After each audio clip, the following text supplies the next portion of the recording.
In this video, I'll teach you how to play the Scout in Deep Rock Galactic so you don't end up like this. I'll go over the roles Scout has, with the best weapons and perks to use, as well as some bonus tips near the end. So, what exactly is the Scout's role and how does he help the team? The main duty for Scout is to scan the area and environment ahead to find minerals and hidden items around the level.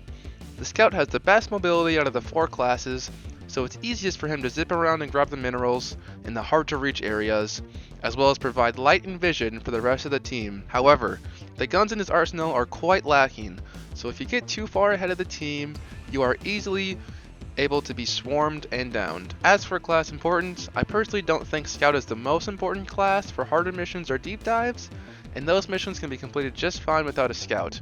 However, you may have a more difficult time reaching the Golden Nitra, located higher and closer towards the ceiling. The Scout class is all around fairly easy to pick up and learn. However, there are a few things that you should definitely know about the Scout before we continue. For starters, the Scout is equipped with the Deep Core GK2 auto rifle, M1000 classic semi-auto, and the Plasma Carabine. I honestly don't think the Scout has a best primary weapon, as these are all great to use under different circumstances.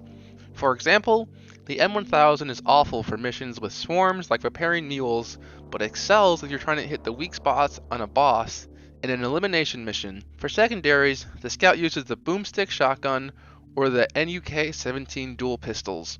Again, these are both good for different situations. However, I find myself using the dual pistols as they have greater range. As for equipment, the Scout uses a grappling hook for movement and a flare gun for team assistance. The grappling hook is awesome, amazing for mobility, and makes you feel like Spider-Man.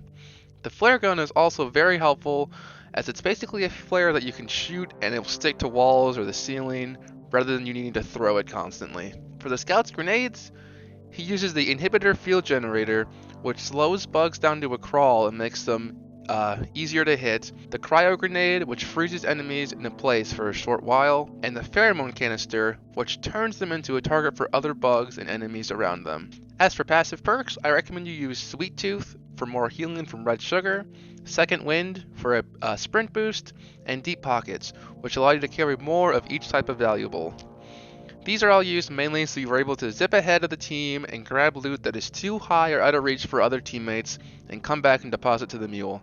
For the active perks, I recommend you use Beastmaster and Field Medic, which allows you to tame enemies and have them fight for you, and Field Medic lets you heal your teammates and revive them faster.